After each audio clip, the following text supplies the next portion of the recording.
ਸਾਰਿਆਂ ਨੂੰ ਸਲਾਮ ਪਹੁੰਚੇ। ਮੈਂ ਨਵੀਦ ਮਸੀਹ। ਇੱਕ ਬੁੱਢੀ ਅੰਮਾ ਤੁਹਾਨੂੰ ਮੇਰੇ ਫੇਸਬੁੱਕ ਤੇ ਨਜ਼ਰ ਆ ਰਹੀ ਹੈ ਤੇ ਬਾਰਿਸ਼ ਬਹੁਤ ਜ਼ਿਆਦਾ ਹੈ ਤੇ ਮਾਂ ਹੈ ਇੱਥੇ ਰਿੜ ਕੇ ਤੇ ਆਪਣੀ ਮੰਜ਼ਿਲ ਤੇ ਜਾਣਾ ਚਾਹੁੰਦੀ ਹੈ। ਇਹਦੀ ਹਾਲਤ ਤੁਸੀਂ ਦੇਖ ਸਕਦੇ ਹੋ। ਮਾਂ ਜੀ ਕੀ ਹਾਲ ਹੈ? ਠੀਕ ਠਾਕ ਹੋ? ਇੰਨੀ ਮੁਸੀਬਤ 'ਚ ਫਿਰ ਵੀ ਸਮਾਈਲ ਕਰ ਰਹੇ ਨੇ। ਅਗਰ ਕੋਈ ਮਾਂ ਵਾਲਾ ਹੈ ਤੇ ਜ਼ਰੂਰ ਇਸ ਵੀਡੀਓ ਨੂੰ ਸ਼ੇਅਰ ਕਰਨਾ। ਹੋ ਸਕਦਾ ਇਹਨਾਂ ਦੇ ਘਰ ਵਾਲਾ ਕੋਈ ਸਾਨੂੰ ਮਿਲ ਜਾਏ ਤੇ ਅਸੀਂ ਉਹਨਾਂ ਦੇ ਘਰ ਤੱਕ ਇਹਨੂੰ ਪਹੁੰਚਾ ਸਕੀਏ। ਮਿਹਰਬਾਨੀ ਕਰਕੇ ਨਾਲ ਨਾਲ ਵੀਡੀਓ ਸ਼ੇਅਰ ਕਰਦੇ ਰਹਿਣਾ। ਇੱਥੇ ਰਹਿੰਦੇ ਹੋ? ਇੱਥੇ ਆਈ ਆ। ਮੇਰੇ ਨਾਲ ਲੱਤ ਦਾ ਮਸਲਾ ਬਣ ਗਿਆ। ਲੱਤ ਨੂੰ ਕੀ ਹੋਇਆ ਮਾਂ ਜੀ? ਉਤਨਾ ਵੀ ਨਹੀਂ ਵਜਨ ਕਰਦਾ। ਇਧਰ ਸੇ ਵੀ ਸਾਰਾ ਮਾਲ ਹਾਂ ਹਾਂ, ਇਹ ਸਾਰੀ ਟਾਂਗ ਟੁੱਟ ਮੈਂ ਤੁਹਾਨੂੰ ਆਪਣੇ 올ਡ ਏਜ ਹੋਮ 'ਚ ਲੈ ਜਾਵਾਂ ਤੇ ਤੁਸੀਂ ਰਾਜ਼ੀ ਹੋ? ਮੈਂ ਤੁਹਾਨੂੰ ਲੈ ਜਾਵਾਂ ਆਪਣੇ ਨਾਲ। ਇੱਥੇ ਮੈਂ ਤੁਹਾਨੂੰ ਦੇਖ ਰਿਹਾ ਬਾਰਿਸ਼ ਹੋ ਰਹੀ, ਭਿੱਜ ਰਹੇ ਹੋ। ਨਹੀਂ, ਮੈਂ ਤਾਂ ਉੱਥੇ ਨਹੀਂ ਬੈਠੀ ਸਾਂ।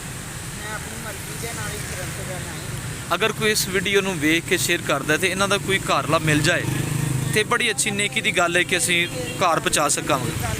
ਜੀ ਜੀ, ਮੇਰੇ ਮਾਂ-ਬਾਪ ਜਿਹੜੇ ਨੇ ਉਹ ਫੋਟ ਹੋ ਗਏ ਤੇ ਚਲੋ ਫਿਰ ਤੁਸੀਂ ਮੇਰੇ ਨਾਲ ਚੱਲੋ। ਨਹੀਂ, ਮੇਰੇ ਦਿਲ ਕਰਦਾ ਭਾਈ, ਮੇਰੇ ਹੈਗੇ ਨੇ, ਮੇਰੀ ਉਹਨਾਂ ਦੇ ਨਾਲ ਹੁੰਦੀ ਆ ਲੜਾਈ। ਮੈਂ ਨਹੀਂ ਉਹਨਾਂ ਦੇ ਨਾਲ।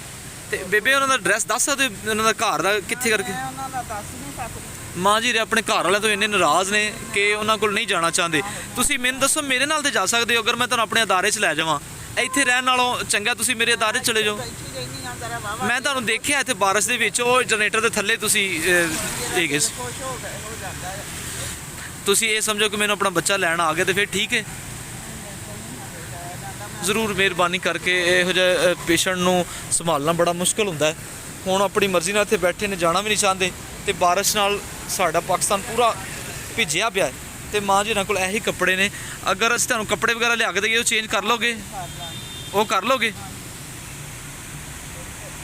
ਉਹ ਤੇ ਅਸੀਂ ਤੁਹਾਡੀ ਮਦਦ ਕਰ ਸਕਨੇ, ਤੁਹਾਨੂੰ ਪਹੁੰਚਾ ਸਕਨੇ ਕਿਤੇ। ਮੇਰੇ ਅਦਾਰੇ ਚਲੇ ਜਾਓ। ਇੱਥੇ ਇੰਜ ਰਹਿਣਾ ਅੱਛਾ ਨਹੀਂ। ਮੈਂ ਪੜ੍ਹਾਈ ਕਰਨ ਦੀ ਜਾਣ ਤੋਂ ਮੈਂ ਕਸਮ ਖਾਣੀ ਆ। ਮੈਂ ਯਕੀਨ ਕਰ, ਮੈਂ ਬਾਰਿਸ਼ ਦੇ ਵਿੱਚ ਮੈਂ ਇੱਥੇ ਬਹਿ ਕੇ ਪੜ੍ਹਾਈ ਮਾਂ ਜੀ ਇੱਥੇ ਹੀ ਰਹਿਣਾ ਚਾਹੁੰਦੇ ਨੇ, ਇਹ ਬੂਟੀਆਂ ਦੇ ਵਿੱਚ ਜਾਂ ਇਹ ਜਨਰੇਟਰ ਸਰਕਾਰੀ ਇਹਨਾਂ ਦੇ ਵਿੱਚ ਥੱਲੇ ਬਹਿ ਜਾਂਦੇ ਨੇ।